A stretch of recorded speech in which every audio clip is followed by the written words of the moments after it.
సుమధుర స్వరముల గానాలతో వేలాది దూతల గళములతో కొనియాడబడుచున్న నా యేసయ్యా నీకే నా ఆరాధనా.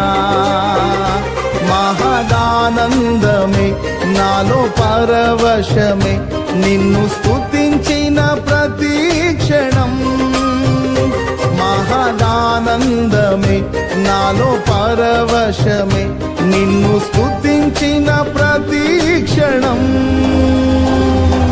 సుమధుర స్వరముల గానాలతో వేలాది దూతల గళములతో కొనియాడబడుచున్న నా యేసయ్యా నీకే నా ఆరాధనా.